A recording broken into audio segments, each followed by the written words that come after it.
Hi, Magnify listeners. If you're joining us for the first time this month, we've been having some members of our Magnify team pick some of their favorite episodes and share some of their favorite moments looking back.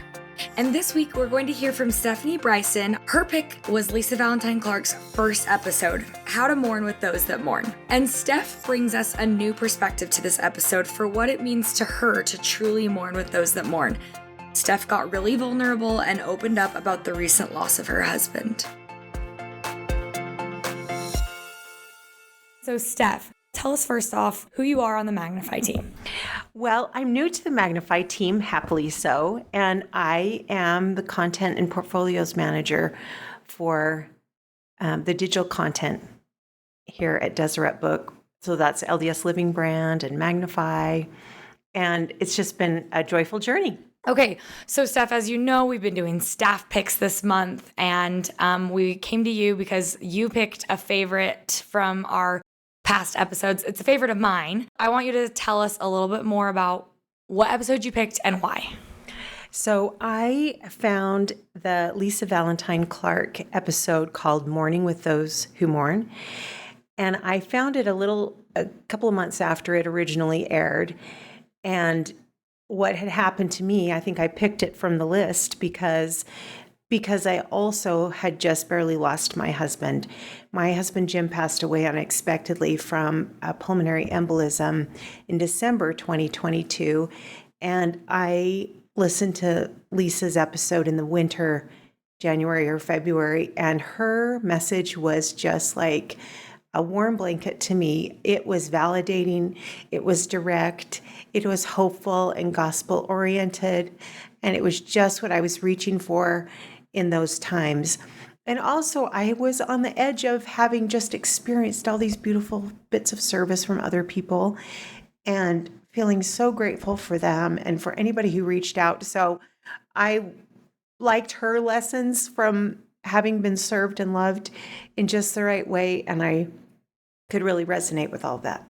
Thank you for sharing and being vulnerable about that, Steph. Also, I love to hear that because it's part of what our mission here at Magnify is to feel like women can be a force for good and in a Christ-centered community. Absolutely. And you want to, going forward now, I feel like, how can I serve other people and how can I mourn with them in a way? I've had this experience, but hopefully it expands me and I can expand to wrap myself around that and do better and do more and love bigger, For sure.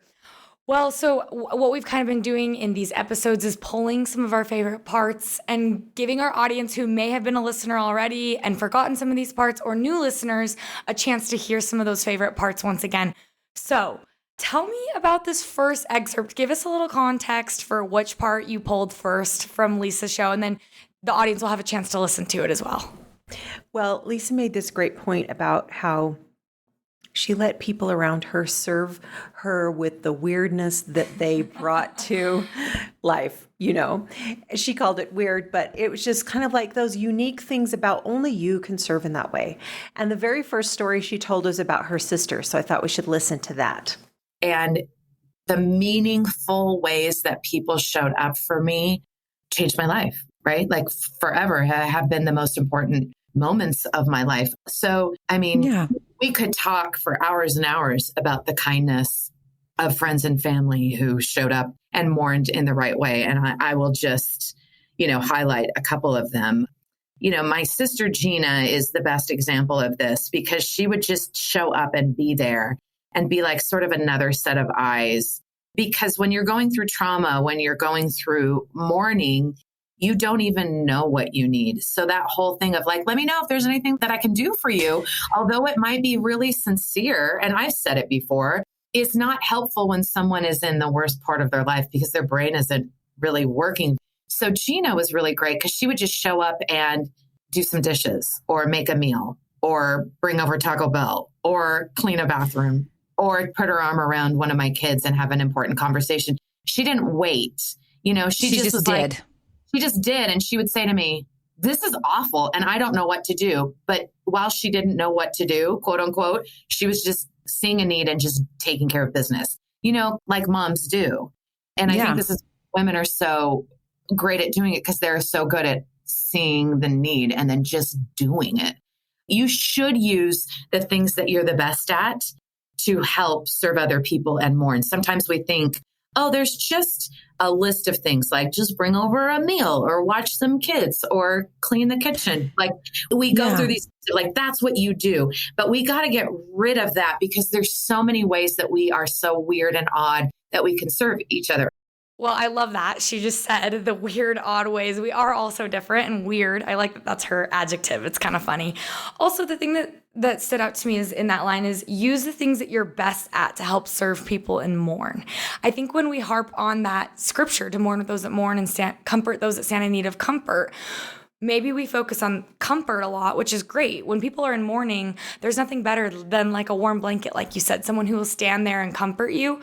But I like that mourning kind of meant like maybe sitting with you in that weirdness and just being there. Like truly mourning alongside someone means something too, because it means they loved that person just like you did. Yeah, it's true. In fact, I was at the grocery store the other day, shopping for Memorial Day, something to put on the grave on Memorial Day. And I didn't like that was what I had to do, and that felt weird. And I ran into a gal from my ward at the grocery store, and I said, am I really in this club? And I don't really want to be. And she said, you know what? You are. She gave me the straight talk. She said, you're in this club and it's okay. And that kind of gave me courage to she wasn't trying to sugarcoat it. She was direct. And that was actually a true gift from her. I think from this story too about sharing your weirdness and what you're good at, it's helpful to know what circle you're in. So if you think of concentric circles, who's closest to you, who really could be the one to do your dishes and to throw in a load of laundry? In this case, Lisa's sister is in the inner circle. She's in the nearest circle to Lisa, and so that's really comfortable. Then you have to consider, am I next in the next circle out? Am I kind of an associate, or am I in the far out circle? Which most of the ward members or people who we are around, we're in the outside circle. And so it feels weird to all of a sudden be going in and doing dishes. And I think that's good advice, actually. Consider what circle you're in. If you're in that outer circle, just take something, say something, but don't try to be in the inner circle because that gets awkward.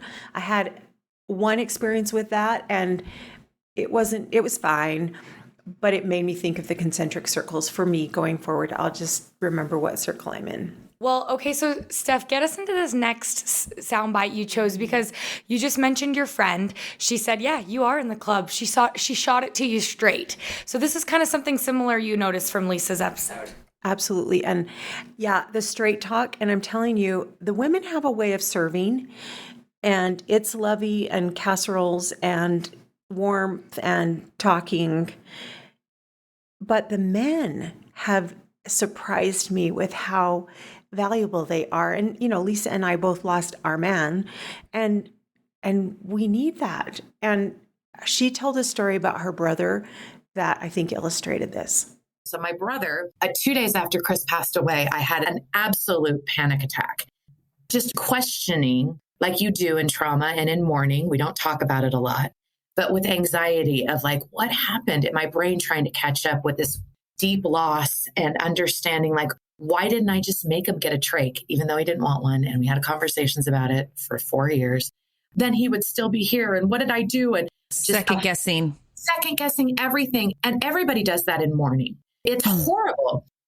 Yeah. And he came and sat down on my bed and I said to him, what happened? And he could see me. And with all the love and compassion, he gently walked through the events of the last 2 weeks. First, this happened. And then remember, we made this decision. And then we had this conversation. And he walked through it in a medical way without any emotion, taking me through all the steps. It took about 2 hours to tell all of the medical things that happened. And he's like, and this is what we call a good death, remember? And this is what we decided to remember. And he just did that in such a clinical way that it calmed me down. And I think about it all of the time about who else could mourn with you in that weird way? And he did it. And he did it without emotion, but it was exactly what I needed. I didn't know how to ask for it or how to do it. Yeah, she says, I didn't know how to ask for it or how to do it. And yet he was using his expertise as a doctor to give her good information so she could make a good decision. And the men have been that for me. They've been such good, wise advisors. They've been straight talkers. They have been good listeners. And, usually we say, oh, men always want to jump in to solve the problem. But it has been so valuable to me to get good advice. Or my brother helped me with an insurance problem, like kind of went to bat for me. I had some cool blessings and straight talk from my priesthood leaders at church. And I'm telling you, it was what I needed. So I would just say that perspective and the male side of things is needed so much and cannot be underestimated. Yeah, absolutely. I like that part as well. I picked up on you didn't even know you had to ask for it, or like it was one of those things. I think that we have different gifts where we can be insightful. I didn't know I needed this, but someone else knew, stepped right in for you. I think that's wonderful. Absolutely. It's been pretty powerful. In fact, the next part I wanted to highlight was how her own husband, Christopher, helped her start to mourn as they were both mourning, as his health was declining and failing. Then he was pretty good to set the tone of realisticness with Lisa and helped them get through it together. They were talking about how they were going to do this awkward thing and how to think about it and how to go forward. And she said that he took the posture of, we don't have to live in this despair and drudgery all the time. He said, I'm here. Let's joke. Let's talk about the kids. Let's make fun of the kids, she said. And that ability, like permission to be light about it, is kind of a guy thing. And it is another powerful way to cope. I felt a strong impression from my husband at the year anniversary, where I felt Jim was saying, you got to lighten up about it. You can't, that was the phrase, you got to lighten up about it. And it really helped me to kind of take that as my theme going forward and say, I don't know what you do. Here we are. This is where we're at. And we don't have to make it into this big, heavy thing, although, it sort of is. But let's make the choice. I guess that's it.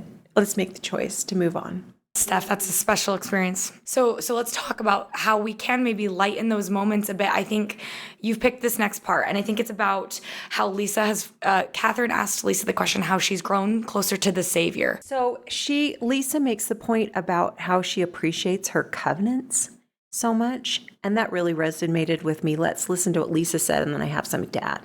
I've also come to have a greater and a deeper appreciation and love for my covenants.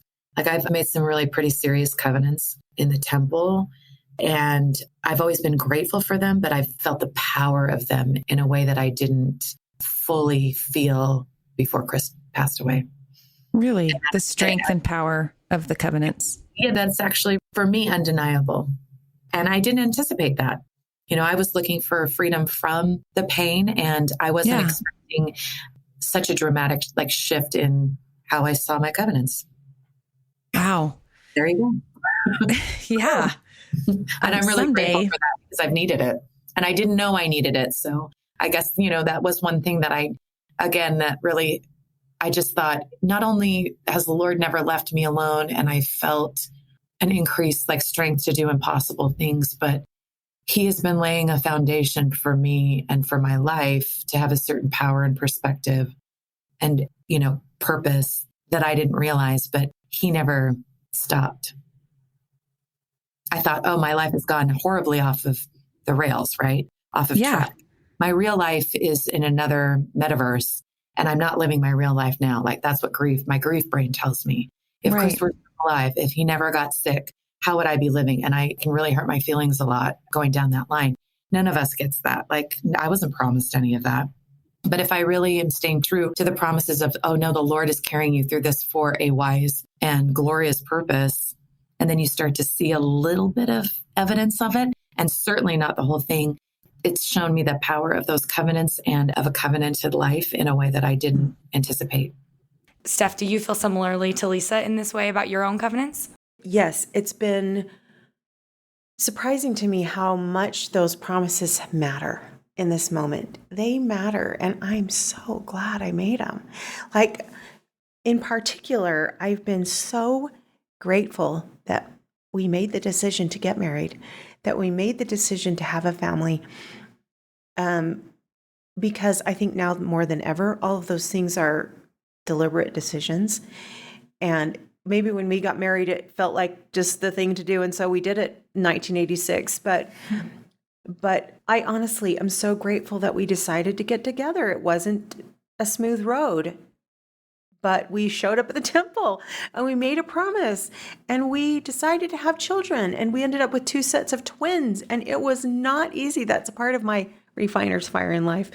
But I am so grateful for kids and for those relationships, and that we have an eternal bond, and that it just gives so much meaning, and it adds a richness to life that I'm so grateful for. So anyway, the covenants have surprised me at how grateful I am. Like, I cannot even express the depth of gratitude for making those covenants and having that bond and being tied eternally.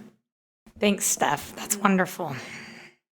Okay, well, the last soundbite that we're going to play is kind of a trademark of Lisa's, I would say. It comes from her professional experience, and it's something that stuck out to you. So tell us more about that. She tells this story. Lisa's a comedian, and she makes this analogy to improv. And how in improv, in order to keep the dialogue going, you have to say yes and. I'll let her set it up. And so the thing that I like about improv is you're making a scene. And if you get caught up in like, oh, I was going to say this, but then they chose this. Like, I was thinking that in this scene, I'm cooking, and they think that I'm doing a medical procedure. If you, in your mind for the rest of that scene, are mad that you're not cooking and you're really doing a scene in a medical, having a medical procedure, you're going to be mad and miss so much through that whole scene. That scene will not be great. It won't be funny. It won't be interesting because your mind is somewhere else. And I feel like that's how life is that you have to accept what comes. We are doing an improv about a medical scene. So get into it. The earlier you get on board and go, yeah, that's not a whisk, it's a scalpel. Absolutely. Then not only is the scene more interesting, but it's more fun, it's more enjoyable, and it moves things along. You don't get stuck. It's the only way that improv works. If you can't do it, if you're fighting what's actually happening in front. And in improv, the thing that I like is it doesn't matter what the offering is. It doesn't matter if it's a whisk or a scalpel or an egg or a bowl. Like, it's secondary. And I feel like, that's kind of how I want to live my life, that no matter what happens, like, think of that freedom. No matter what happens, I'm going to live a good life. I'm going to figure it out. It's going to be great. If I'm living in a van down by the river, and I used to say this all the time, I don't care if we're living in a van down by the river, as long as I'm with you. And so that was the real kicker. Because what if you're living in a van down by the river and I'm not living with Chris? And that's the reality I'm living. So I have to really eat my words, right? Like, this is your offering. So now what are you going to do?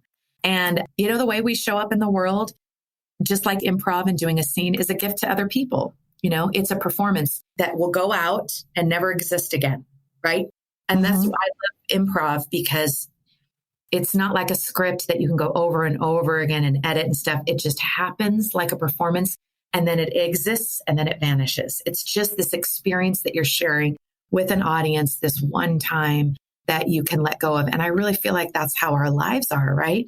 We are on this earth for who knows how long. We're having an experience, we're bumping into each other, having conversations, doing whatever, and then we're gone and it's done. But if it's done right, it means something, right? It's an experience. And we've made people laugh, and we've made people feel seen and heard and connected. Okay, so Steph, tell us about yes and. It sounds nice in an improv scenario on stage, sure. When it's your spouse that's passed away, or your life is not going the way it is expected to, or told that it would go. I mean, I'm thinking of my own life experiences. Like, how do you find the courage maybe to say yes and to Heavenly Father and to his plans? Yeah, I think I just really like this idea of not getting stuck in the script. And I had had to learn before in my life at other times that I'm not in charge. And this is also another evidence that I'm not in charge of, how my path in life goes.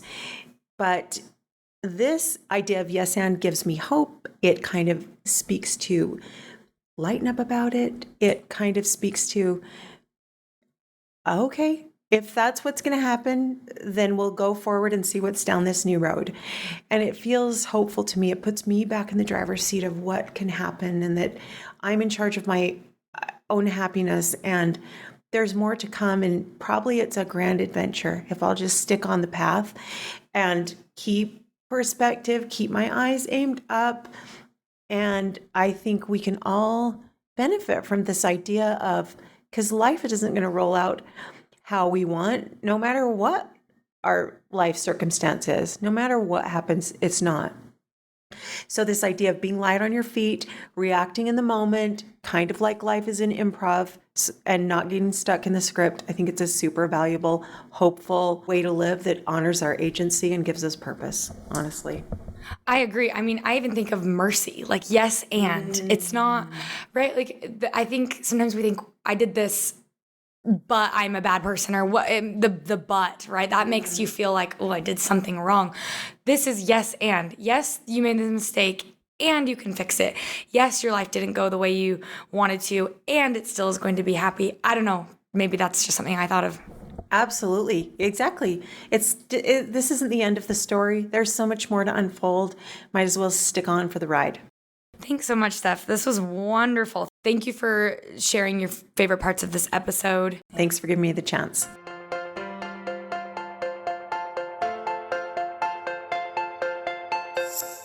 Thank you for being here.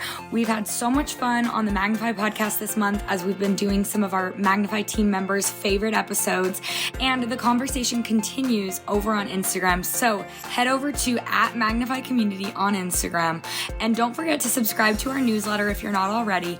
Go to magnifythegood.com and you'll find it there. Thanks so much for being here. We'll see you next week.